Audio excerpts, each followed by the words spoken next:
everyone has joined us, which is great, and I will get started. Good morning. My name is John Von Paris, and I'm the chairman of the MDTA Finance Committee. I hereby call the meeting of the Finance Committee to order at 9 a.m. In accordance with the live streaming law, this meeting is being conducted via video conference and is being live streamed on the MDTA Finance Committee webpage. All members will have their video active during the entirety of the meeting. For the record, Member Ardinger will not have her video active as she will be joining us via conference call. To minimize background noise during the call, I would ask that everyone on the line please mute your phones except when speaking. I ask that those who are presenting or answering a question to please turn your video and audio on when speaking. When you're done, please turn your video off and put your audio on mute. There are no members of the public, no elected officials, and no media who have pre-registered to comment at this morning's meeting. At this time, we will begin with agenda item number 1, the open meeting minutes from December 8th, 2022. Is there a motion to approve the minutes? Okay. Second. We have a motion and a second. Any further discussion? Okay, all those in favor? Aye. Aye. Okay, opposed? The minutes are approved unanimously. Thank you, members. We will move on to agenda number 2. We do have 3 remaining agenda items. These are 3 updates. So we will move on to agenda number 2. And Alan Garman is going to present. I believe Deb is also involved here too. So good morning. Good morning, members. I'll start us off for a second. First, just a little bit of background about non-recourse debt. Previously, we used to refer to it as conduit debt. So when we've issued bonds in the past, part of MDTA's responsibility is a financing arm for transportation projects when there's a dedicated revenue source. So back when this debt was issued, we were the agency that was authorized to issue this type of debt. When we issue non-recourse debt, it has no bearing on our toll revenue bonds. Our financial coverage policies that we adhere to, or what some people might say is our core business of tolling. This debt is separate and outside of our trust agreement. When we've issued this debt, we've limited the debt to only issuing it for a government entity, such as MDOT. Because of the credit worthiness of them. MDOT is a AAA rated agency. They have the full faith and credit of the state. And, so when we've issued conduit debt, we have been very selective over the years.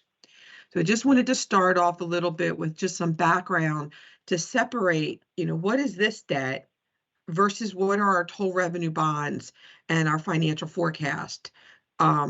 They're completely separate here. And just wanted to start with that, turn it over to Alan. In addition to Alan, we also have Jim Walsh here from BWI, as well as Jacqueline Hartman from MDOT. Alan, go ahead. Hi, I just wanted to welcome all of you, Jim and Jackie. Welcome. Good morning. Good morning. Great, thank you. Also, Yal Burkall is our new debt administrator, so he's helped with these materials, and you'll be hearing from him more probably in the next coming months. So I guess to start off is that we're updating you on the 2 BWI financings. As Deb mentioned, they're separate trusts, so they have a separate group of pledged revenues. We also take this opportunity annually to update you on the other non-recourse financings, including the Calvert Street parking garage for state employees, and also 2 loans that were made by MDTA to MDOT and the Maryland Aviation Administration. Part of the genesis of this presentation annually is that as part of the 2 BWI financings, the board retained authority to approve contracts, and that would be contracts that would be, funded from the 2 improvement accounts for the 2 BWI financings. So the flow of funds is essentially that the PFC bonds are backed by emplanement fees. It's a passenger facility charge. So the monies are contained in that trust account. They flow into a revenue account, and monthly monies are set aside for debt service, and ultimately they flow into an improvement account, and those monies are retained in that improvement account. It's essentially a closed trust, and then MAA essentially improves the airport and maintains the airport, or a portion of those projects from the improvement fund. So that approval authority was delegated to the executive director in 2014 through resolution, and one of our requirements is to come back to the board annually and update on those projects and those 2 financings. The consolidated rental car facility is essentially similar to the PFCs and construction. Monies come into a revenue account, are set aside monthly for debt service, and then ultimately flow into an improvement account. It's a completely separate trust, and then the monies in the improvement account are used to maintain the facility, the consolidated rental car facility.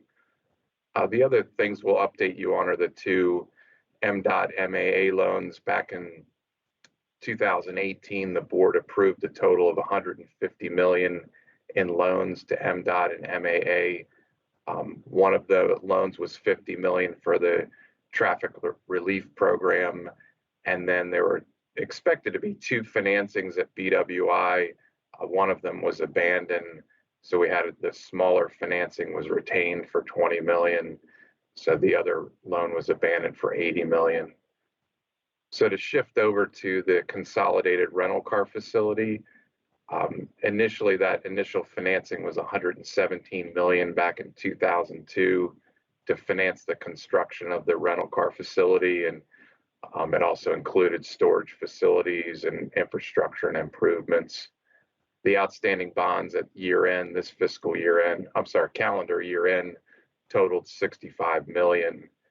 The pledged revenues are derived from a rental car fee per transaction. It's $3.75. And then again, the capital improvements are funded from those pledged revenues that ultimately flow into an improvement account. The pandemic resulted in significant downturn in vehicle rentals and just generally activity at the airport. We've seen significant recovery in rental car transactions and emplanements. Not quite as much for rental cars as emplanements. The rental car transactions are averaging about 71% of pre-pandemic levels, and they're about 10% above the same period in last fiscal year. So essentially for the first half of fiscal 23 compared to 22. Based on the MAA's forecast for fiscal 23, the revenue is expected to be sufficient to cover debt service. MAA is forecasting to approximate their 1.25 times rate covenant. Given that they're relatively close to that minimum covenant, we're closely monitoring the incoming revenues, and MDOT and MAA may determine if additional action will be needed as revenues are realized in the coming months as we get closer to fiscal year end. In terms of reserves, this particular transaction has a debt service reserve that's funded at essentially 1 times annual revenues. There's also a coverage fund and the improvement account and revenue account. We've recently shifted some revenues that were coming in over to the improvement account. So that's more than 1 times annual debt service now. And essentially the debt service reserve is also 1 times annual debt service. So there's substantial reserves there to meet contingencies, and we have a lot of financial flexibility. Shifting over to the PFCs, the agency issued a series of different bonds in 2012, 2014, and 19. Those totaled $335 million. That was 5 different series. This is a completely separate trust. Again, pledged revenues are essentially derived from a $4.50 employment charge. At December 31st, the outstanding bonds totaled $240 million.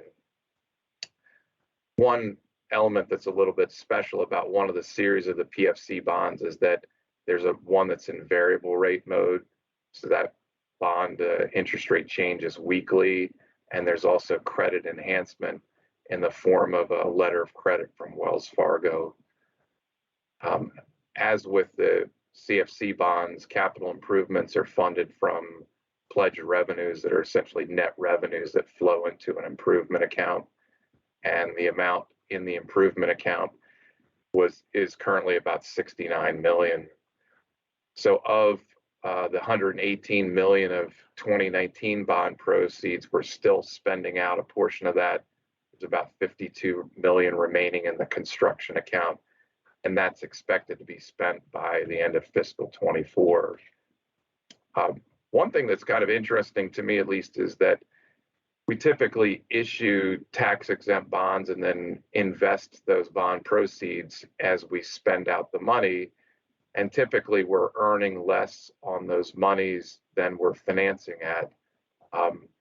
In this instance, because we financed in a lower rate environment and interest rates have shot up, recently, we're in a position where we're earning more in the bond proceeds account, the construction account, than our financing rate. And it creates a little bit of a unique opportunity for us in that for tax-exempt muni bonds, the IRS won't let you earn more than your bond yield. So you have to rebate that eventually back to the IRS, and you have to do that on the 5-year anniversary of the financing.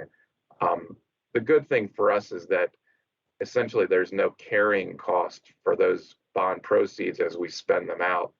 We will have to rebate any earnings above the bond yield, but it just means that there's not a lot of cost in carrying that debt as we fund those projects. So that's generally a good thing in my view.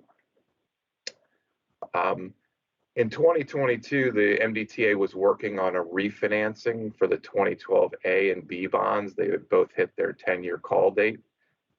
We were, unfortunately, in terms of timing, the IRS does random audits of tax-exempt financings to make sure you're meeting all the IRS rules.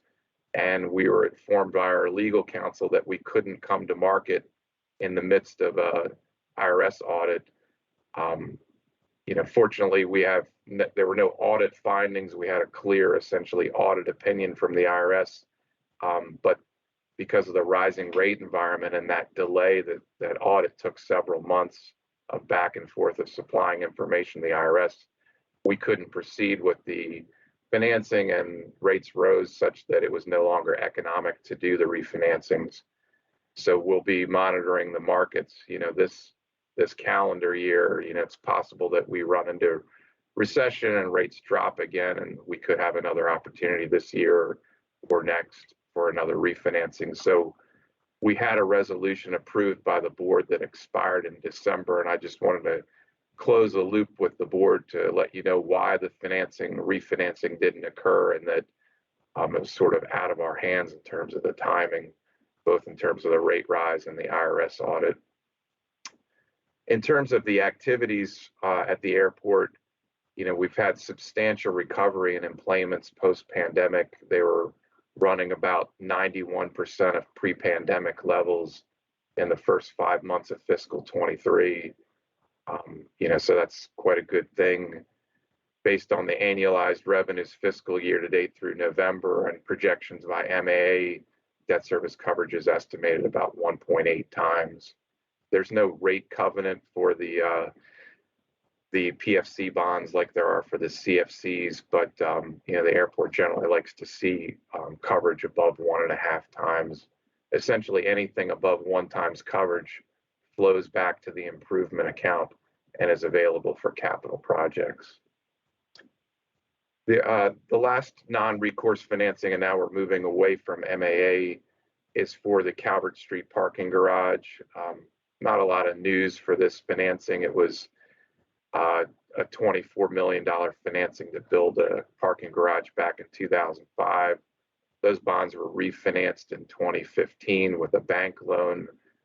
The debt service is funded by an appropriation from the Department of General Services. So annually, the MDTA bills DGS essentially for that semi-annual debt service. The table at the bottom of this page, you can see sort of a summary of those non-recourse financings. Before I move on to the two MDOT loans, we have some supplemental tables that show the financed projects at the airport that are funded from those two improvement accounts. And I wonder if I can pause here and see if there are any questions for Jim Walsh about any of those projects or anything else related to these two financings. Sure. Jim, you have any questions? Member Von Paris, this is Member Ardinger. I did have a question. May I proceed? There we go. I'm sorry, I didn't. Go ahead, Member Ardinger. I'm sorry, Jim. I got Alan's comments. I mixed that up. I apologize. Go ahead, Member Ardinger. Apologize for that. All right, thank you. I just been looking at the bounce back from the passenger in regards to the airport. It appears that travel is strong, other than the latest hiccups. But yet for the passenger facility charge, we're seeing a bounce back of around 90%, but in the rental cars, we're only seeing 70%. Any thoughts as to why we're not seeing the rental cars bounce back as quickly? Sure, thanks for the question. So when we began our recovery, and we've had a very good recovery, we're at about 85% back to pre-pandemic levels. We expect to be 100% by this time next year. Southwest will have 210 daily flights this summer, which was their pre-pandemic schedule. But the majority of passengers who drove that recovery member were leisure travelers and also infrequent travelers, new travelers. So we're in the volume business, we're indifferent to it, but really the business traveler stimulates rental car demand more than a leisure traveler. So as we listen to airline earnings calls on a quarterly basis, all the major carriers are now starting to see business travel recover, and we think that will fuel additional growth for rental car transactions. Thank you. That makes sense. Thank you. So I just have one question. So the capital, or I guess so the bond issuances were based on presumably a needs assessment at a point in time, and given inflation and where construction costs are now and so forth, is there the potential need for any of those projects for additional capital, or are they doing value engineering to get the costs down? I'm just curious, because so that we can I plan accordingly, and I didn't know if you're going to be coming back to us for additional funds at some point in the not too distant future. It's a very good question, member. The rental car agreements, they have a consortium, expire at the end of this calendar year. So we just completed for the facility a condition facility assessment that will result in some additional capital. So we're modeling that as we speak with our financial consultants to see if we can do it on a pay-go basis and or issue additional debt. So in the next, I'd say 90 days, we'll have a pretty good plan of finance for the future of the rental car facility. It also gives us an opportunity with the expiration of the agreement to negotiate a new CFC. We don't expect it to remain at 375. We're going to set it to a point where we can fund our capital program and, of course, meet and exceed coverage. So from an authority perspective, when we take, when we're asked to issue any conduit debt, that comes from MDOT as opposed to the airport, because the MDOT is, MAA falls under MDOT from a financing perspective. They're funded with the TTF, the Transportation Trust Fund, which, we look to Jackie. She's the one that's accountable for that trust fund. And so, any financial needs of the airport, that's first a discussion between BWI and MDOT. They devise a plan. Jackie looks at the finances for the airport, and then if she believes, and then she discusses with the secretary, believes a conduit debt is the right financing solution, then she'll reach out to us. So that, whatever needs may be required at the airport, that communication is first between BWI and MDOT. Can they only, to the extent that that happens, and let's say the funds are not required from us, but from MDOT and some other fund, can they repay that through the same mechanism through these employment fees? But so now we have a bifurcation of where those fees are going, some to them, some to repay our debt. No. No. I mean, when you have a pledged revenue, that pledged revenue needs to go towards those particular bonds. But there's many funding sources to the department, so it doesn't mean that future needs will have to be through conduit. A large portion of the airport's capital budget isn't conduit at all, and maybe Jackie can speak to that. Sure. Good morning. So, the Department of Transportation and, Aviation Administration is one of our business units, but we do have the entire power of the Transportation Trust Fund behind us, which has a multitude of different funding sources from titling taxes, gas taxes, registration taxes, a portion of the corporate income tax. So we do have a number of forms of revenue available to fund our projects without having to touch the CFCs or the customer facility charges that are pledged to repayment of these bonds. So for each funding need, we always kind of look at what the need is and what sources are available to fund that project. But yes, I mean, the CFC revenues are dedicated to repayment of these bonds and are kept in that closed trust to be used only for that project and for these bonds. Thank you. Mm-hmm. I have a quick question. The pledge on the fees on the PFCs, passenger facility charge, is that on all the revenue that comes in on that, or is it a portion of that, or was it based on a fee back at one time? If the fee is raised, does that how does that all work? I'm just curious. So the passenger facility charge program is federally regulated by the FAA, and it is capped at $4.50 per enplaned passenger. And it's been there since about the year 2000. This year, what's called FAA reauthorization is up in Congress, and industry, the airport industry, is working very hard to raise that cap. But currently it's been $4.50 for over 20 years. And so, Jim, that's a charge for every enplaned passenger, is that correct?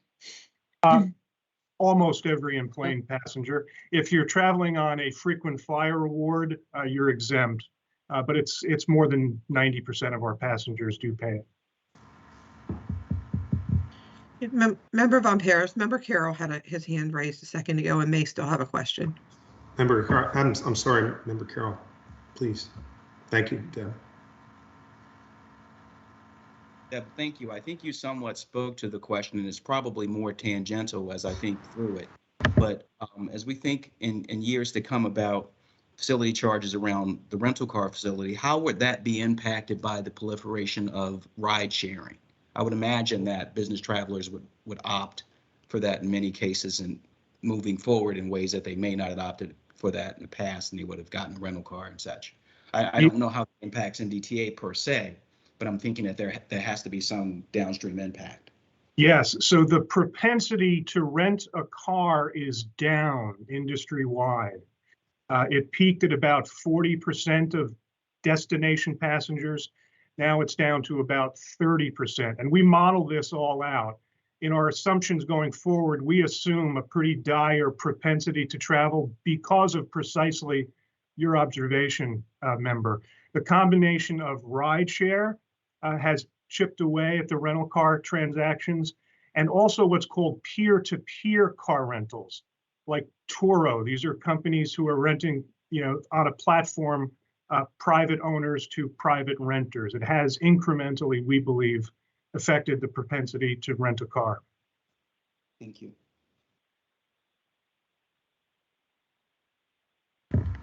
Okay. Any Yes, other? Oh, I'm sorry. Please. Yeah, if there are no other questions, just the last two items on this agenda or this informational item relate to two loans made by the MDTA to MDOT and MAA. So just as a little closing the loop on the MDOT loan, this was originally structured as a $50 million loan to provide a proportion of the funding for the TRP program. There was a provision in there to prepay this loan, and there was some intention at the time that it could be shorter term than the original, full loan term that was over 10 years. So MDOT originally drew the money in increments through a January 20 period, and then they started paying principal and interest back in 2021, and then they fully prepaid the loan in July of 22. So that loan is no longer outstanding, but we wanted to close the loop with the board to let you know that that loan is fully paid off. The other financing was a $20 million loan to MAA to finance a portion of Concourse A improvements. And that was also executed back in 2020. The funds were drawn out, fully drawn, and then MAA began repayment in 2021. The MDOT loan and the MAA loan were structured to be essentially make-whole financings to the MDTA, and that's that we tried to set the rates that approximated the MDTA's cost of financing in the bond market. So back when these were locked in, rates were much lower. That was set at 1.5% essentially, and that loan term runs out to 2033. Like the MDOT loan, this also has a prepayment provision. So nothing really new to update, just principal and interest is being paid as scheduled. Are there any other questions about the two loans or anything else related to this item?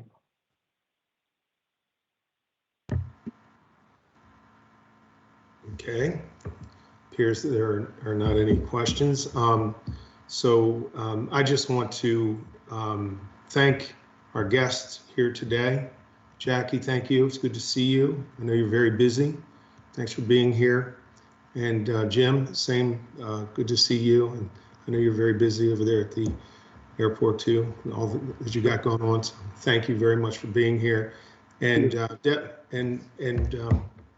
Deb, thank you for your introduction here and kind of sharing a little bit more of the role that MDTA plays as it relates to some of this financing. And it's an important role, and we're authorized to do that. So thank you all it was good discussion by the members, and thank you all for participating on this item. Thank you.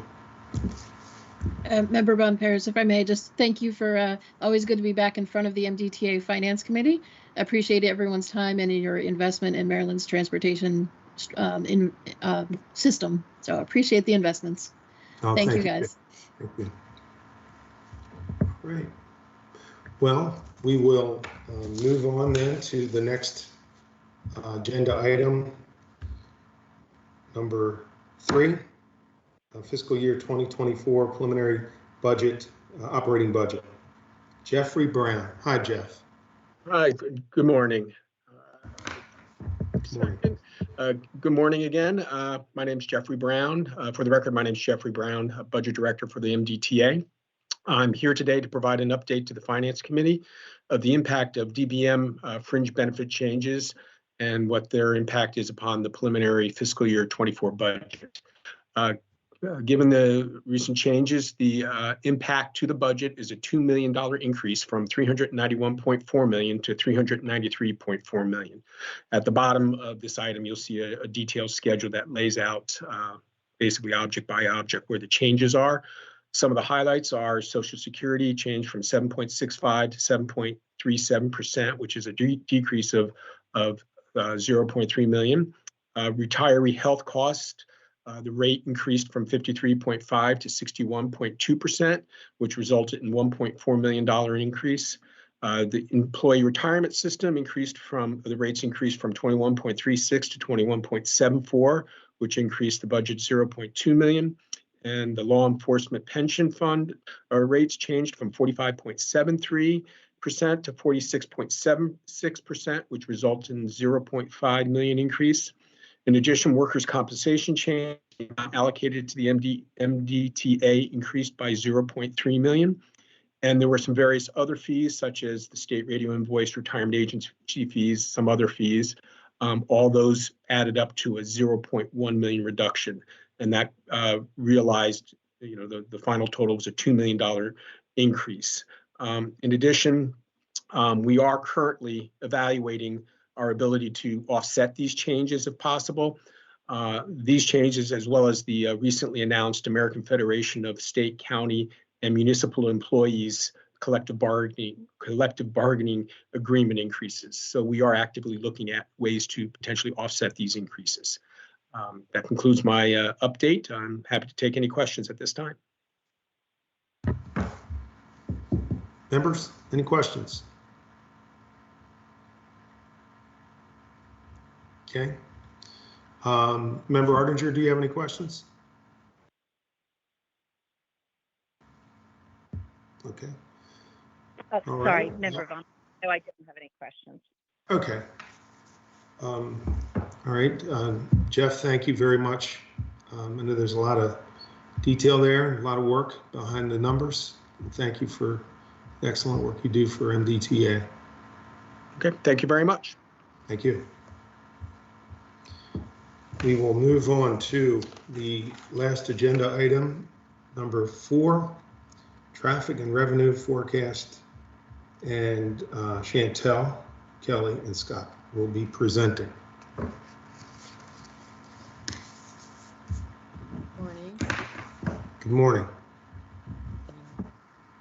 For the record, Chantel Green, Director of Finance here at the Transportation Authority. As requested by the Finance Committee, CDM Smith is here today to provide a high-level overview of its general forecasting methodology. Today, I'm joined by Kelly Morrison and Scott Allaire from CDM Smith. Kelly and Scott are 2 of the key members of CDM Smith's traffic and revenue consultant team. And with that, I will turn it on over to Kelly. Thank you. Thank you. There we go. Yeah, Kelly, gotta unmute. welcome. Welcome, by the way. I know you made a trip to come in here. We appreciate it. You and Scott being here. So thank you. Yes, happy to be in front of you guys again. For the record, I'm Kelly Morrison. I act as the Deputy Project Manager for the TNR contract under CDM Smith. And the goal of today's presentation is to just give you guys a background for the flow of how we do our modeling for TNR studies similar to the MDTA, as well as get into a high-level analysis of how we do the COVID pandemic forecasting, since that was a new element, and to explain how we dealt with it. So the first slide is just the modeling methodology overview. It's a flow chart showing you from top to bottom how we get from the first step of the forecast first step of the process to a final 10-year annual forecast. The first step for any project is the data collection. Our forecast can only be as good as the data we're able to receive from the client and outside sources to understand the system and to provide the base for our forecast. The most important components being the historical transactions and revenue for the toll system, as well as any toll increases, decreases, policy changes, things of that nature that would have influence on the transactions and revenue. We also look at future roadway improvements. We gather this from transportation improvement plans for the state, as well as on the local level. We will discuss these with the client and with local MPOs, and we try to only account for planned roadway improvements. In the transportation improvement plans, there can obviously be some more far-fetched projects. We like to use what is the most likely to happen to roll those into the forecast. The last component is economics. These are multiple variables coming from various sources such as Moody's, Woods and Poole, the BLS, EIA, gathering population, employment, income, gasoline prices, any sort of socioeconomic factors that would influence traffic on the roadway. Each of these data sources will then flow into the next two components, which are your econometric analysis and the COVID-19 analysis. The econometric analysis is how we come up with the baseline growth for a forecast. So a system like the legacy facilities, which have been around for a long time and have a very consistent historical trend, an economic analysis will help us look at that historical growth. We will identify major toll policy and system changes, major construction projects that have occurred, things that will interrupt a normal trend, and I identify those as variables. And we use that to come up with a forecast for the future baseline growth. So how we will come up with our annual transactions for the 10-year forecast period. This also will flow into our COVID analysis. As I said, this is the baseline growth. The point of the COVID analysis is to see how has COVID interrupted what would have been the normal growth. So if COVID had not happened, we would have our baseline growth, and we want to see what is the impacts on that. To come up with a COVID analysis, we do prefer to use the raw and lane data. And we will get into both of these components further in the next few slides. But I just want to highlight that, they really are the middle point before we get into our full forecast. So once we complete the econometric analysis and the COVID-19 analysis, we will generate and review our spreadsheet model. This is where we bring in all the historical transactions and revenue by facility, by method of payment, and typically by car and trucks. For a facility such as yours, which has a large share of trucks, we do want to consider them separately because cars and trucks can have different travel patterns as well as different impacts depending on the scenario. In the spreadsheet model, we will also want to account for those future transportation improvement projects. So for example, when the Baltimore Harbor Tunnel went under its large construction project, we had to account for that in our forecast. And we will do that using historical projects. If there is not something within the individual facility in the past that we can use, we will look at other facilities of similar size using similar projects to gauge what those potential diversion or suppression impacts could be on the facilities from the construction projects themselves. And those are overlaid on top of the baseline growth. The last component would be any toll changes, such as your toll rate increases, decreases, toll modernization, any sort of new methods of payment, such as the new prepay NOTD and things of that nature. And this would all be the base spreadsheet model. So just what would be our baseline without any of the layered on impacts. And this spreadsheet model would then be post-processed, and that's where a lot of these isolated situations are considered. This would be AET conversion, which many facilities have been going through, the COVID-19 analysis. For MDTA, a special consideration that we had to account for was the customer assistance program or the pause of NOTD invoicing. Things like that are always layered on as a top component to the forecast because that's not something that will be an ongoing trend. And we want to be able to isolate those impacts and adjust them accordingly as we get actual data to re-benchmark our forecasts in the following years. In the post-processing, we will also refine the short-term forecasts. I'm sure you're aware we produce the 10-year annual forecast, but we also produce a 24-month short-term forecast. This will be a post-processing adjustment because we want to ensure we are matching the most recent monthly trends. So I will receive monthly TVI reports from the authority that we will then use and compare and see how is our spreadsheet model matching these trends and where do we need to make adjustments before we then layer on the future year growth to get our final product, which is our 10-year annual transactions and revenue. The last consideration there would be your fee revenue, which would be the HADM plans A and B, any sort of commuter discounts or post-usage discounts that are applied, as well as civil penalties. And this is the system, as I said, that will go through any sort of large tolling facility, bridge tunnel type facility similar to the MDTA. The next slide is where we get into the econometric analysis. As I said, this is the baseline and really the part of the foundation of our forecast. So this is done by our in-house economists, which we as a team will review with him after his analysis. They consider the geographic catchment area. So for each project, there's going to be a certain bubble around the state and around the corridor that we want to consider where, the customer influence will come from. Because you guys have I-95 running through, you obviously have a little bit more outreach beyond the state because you have some through trips that we also want to be considerate of and to account for those socioeconomic variables. Those variables, the independent variables themselves, are the population, employment, income. The real GRP and real retail are particularly for commercial vehicles, as those are mostly influenced by those two metrics. And there's also some non-socioeconomic variables that we account for, which I kind of touched on before. Construction is a big one, gasoline prices. Obviously, during the Great Recession, things of this nature were paramount to the trends we were seeing, as well as average annual toll rates. Is there a big change in your commuter base that brings your average toll up or down? Things like that we want to be considerate of in these historical trends when we're coming up with our econometric analysis. Using these variables and then the dependent variable, which is the annual toll transactions, we will come up with a historical time series for each facility separately, because as I said, each facility will have a different trend as well as for cars and trucks.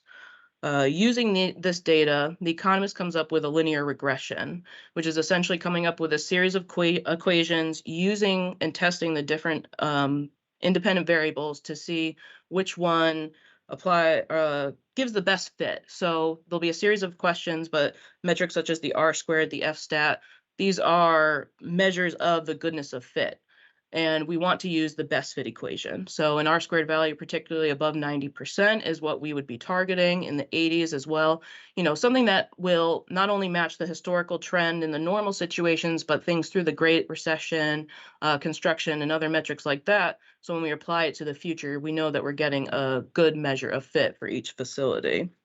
And we do use a consistent logic for all facilities because we want to stay consistent, obviously, and make sure that we are using sound statistical data to come up with these formulas. When the economist does select his equation by facility, they will generate what would be the next 10-year growth rates, which is what we use in our spreadsheet analysis. And for TNR purposes, we do want to highlight that for a TNR study such as this, where we're using it for annual updates, your budgeting purposes, we will review the output that the economist comes back with and make some professional judgment in terms of whether it's reasonable. We want to stay conservative, and we don't want to, for example, show excessive growth beyond what we think. Sometimes certain growth forecasts can be optimistic, and as well as when you're doing traffic analyses and considering for future transportation improvement programs, to be conservative would be to account for higher growth. Whereas with traffic and revenue, the conservative thing would be to account for, what is a realistic growth. In a system such as the MDTA facilities that have very consistent growth history, somewhere around the 1 to 2% in each year, we would expect something, around that in the future.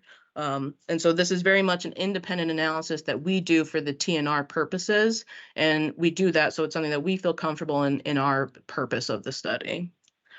And then the output of this, as I said, will feed into the COVID analysis, which is the next slide that we can go into. So this was obviously the big unknown for the past couple of years, especially in 2020. And so I'm going to kind of highlight how we dealt with COVID from the very beginning, which is when it was the most unknown and a new event for us to forecast versus today. So I did point out we used daily gantry data, especially in 2020 when MDTA paused NOTD invoicing. The collected transaction and revenue didn't give the right picture of how COVID was impacting the traffic, right? We want to see the raw in lane. How is the traffic now compared to how it was in fiscal 19 and pre-pandemic? So using that raw daily data, we came up with hypothetical no COVID. So we took the raw daily data and applied our econometric modeled baseline growth forecast to come up with what fiscal 2020 and 2021 daily data would look like if COVID were to not happen. And using this output, this is how we calculated the impact. And initially we were looking at this on a 7-day rolling average. If everyone remembers back in March and April, once the stay-at-home orders came, we really had this drop off where it was essentially only emergency vehicles, necessary staffing that was on the road. And so the tanking point in April that we see is more than a 60% impact. That was the point when we had to come up with a recovery. So knowing that as stay-at-home orders were released, that the traffic would return, we had to come up with a recovery path. And we had not dealt with a pandemic before. So we had known some events we could refer to, such as the Great Recession, because it did have a large impact on traffic. Obviously, as employees were laid off and staying home, there's not as much commuting traffic occurring anymore. But it wasn't a direct fit. And that's what we like to do. CDM Smith has years of experience with this various studies, types of toll agencies, and also across the country. And no one had dealt with a pandemic before. So we reached out to some outside sources. Those include Moody's, which created a back to normal index. We were discussing and reaching out to them to see what information they had, what information they were using, and what we could use then for our forecast. So in our first update back in, I want to say June of 2020, the Moody's Back to Normal Index and Google's commuter and mobility trends really helped us to decide how do we think this recovery is going to occur. And then in the fall, we did perform our next update, which was around October, November of 2020. And at that point, we had seen a very large recovery, right? So that's when our impact started hovering for passenger cars around the 20% mark. And at this point, trucks had returned. So we knew trucks were back to normal, if not above normal. And it was really passenger cars, commuting trends, and telecommuting that we had to really understand and decide what is this recovery going to be. And so the chart on the left, the dashed lines you're seeing was what our forecasted COVID-19 impacts were. And the darker squiggle line that we're seeing is the actual trend that occurred. So from the fall 2020 forecast, you'll notice we did assume a slight dip through the winter months because as COVID has gone on, we know there's an uptick of flu, natural colds, people are just naturally staying home, and the spread of COVID is worse. So we did want to account for a potential downturn in the winter months, followed by a slight recovery. And what we saw happen was, while there was some variability here and there, especially with weather and winter storms, which we isolated and highlighted so we knew, what was occurring there, our overall forecasted COVID-19 trends were fairly accurate in terms of the trend. And so once again, this is just the COVID-19 impact. So how we're saying the traffic change beyond what the normal baseline growth would have been. And this is the component that's layered on within the post-processing step. So this would be reviewed by facility, by cars and trucks. And this is how we really decided to quantify it. In more recent times, the trends have been stabilizing enough that we don't necessarily need to look at every individual week and 7-day rolling average. We're at a point where the trends are becoming more stable and we can review on a monthly basis. which allows for some ease in the forecasting. And in fiscal 2022 especially, we're seeing, at this point, we don't see any sort of event that could happen that would cause a mass force of people to get back into the office. And that's the part that we're dealing with now is, will there be a push in certain industries that would impact Maryland's traffic to cause these passenger cars that are still not on the road to come back, particularly in the AM period?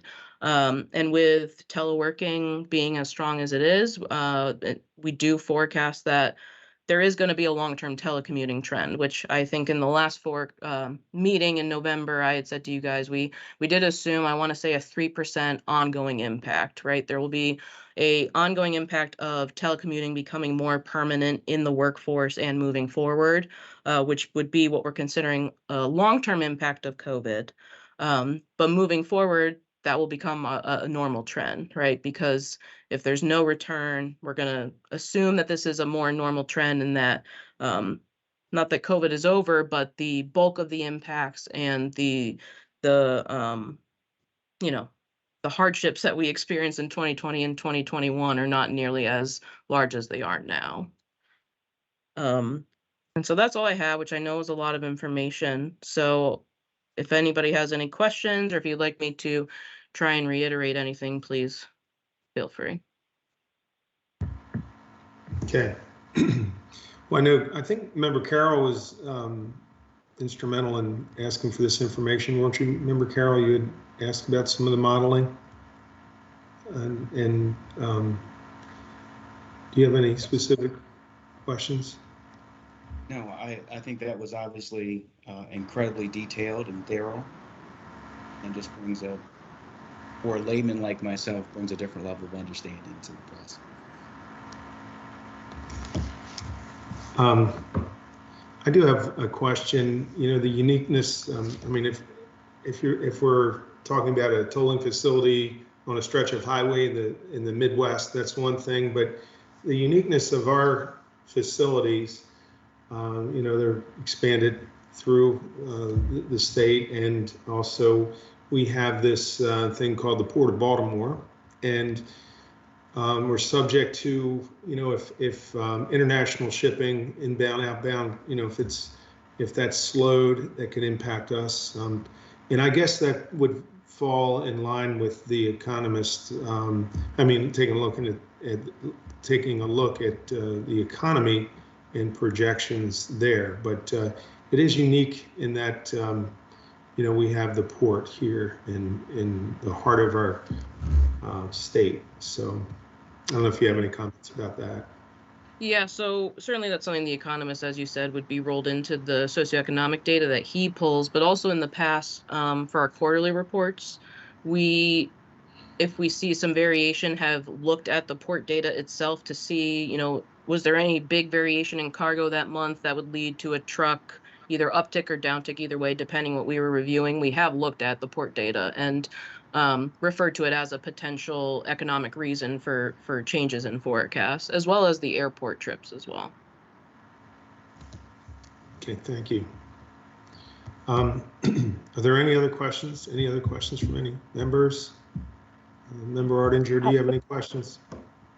I do. And just I guess, and ask for allowing me to understand. I'm specifically looking at the COVID-19 analysis, because in my opinion, that's probably the most difficult thing to forecast around and how we're going to recover from that. And I'm looking, interestingly enough, if I'm looking at this correctly, the commercial vehicles are recovering faster than the passenger car, and yet we see a peak with the commercial vehicles at Christmas on holidays, but on the passenger cars, where I would think Thanksgiving would be definitely as forecasted, we're seeing a dip. Am I looking at that correctly? And any thoughts as to why? Yeah, and that's something we had seen throughout the pandemic on multiple facilities. And part of the explanation to me was less holiday travel, as people, just weren't comfortable being in groups or didn't see the need to travel. And then trucking industry, with the empty roads, as well as e-commerce kind of blowing up in 2020. I think led to them taking advantage of open roads, of holiday weekends and things where, in the past they may not have. And as well as some of the larger spikes can be, say, for like the 4th of July, that could just be where the holiday fell as well, because this is a rolling average that we're looking at. But I think the big part is that the trucks are just outperforming, what would have been a normal growth. The growth in the past few years has been much higher for trucks because of the e-commerce and retail sales market. Thank you. So is it a possibility then that what we're seeing in regards to the commercial vehicle, we're going to, the post-pandemic, we're going to see an increase more than would have been before the pandemic? We are assuming it's short term. It can't last at this rate forever because it is a high growth rate. And that's something that we are monitoring, and we are considering a slight downturn in the next coming years to what we would consider a normal trend, just because historically, even in times when the trucks have gone above and experienced growth that we've seen in the past 2 years, it just wasn't a long-term trend. So the retail sales forecast itself did show a downturn in the next couple of years. So we accounted for that within our COVID impacts for this forecast as well. Thank you. You're welcome. Some very good questions. Anyone else? I'm looking for the little hands up. I have to pay more attention to that. I'm sorry about that earlier, Member Carroll. I'll get better at it. I'll try. Does Scott, anybody else have anything to say, or is that Kelly your report? Yeah, I am all done with my presentation. Thank you. Okay, well, thank you very much for being here today. Appreciate it. Very informative, educational, and a good point of reference for us. So thank you. Great. Okay, well. Members, that brings us to the end of the agenda items. So that point is there a motion to adjourn? So move. Thank you, Member Rosen. Is there a second? Member Ardinger, I'll second. Thank you, Member Ardinger. All those in favor? Aye. Aye. Okay, motion carries. We stand adjourned. Thank you very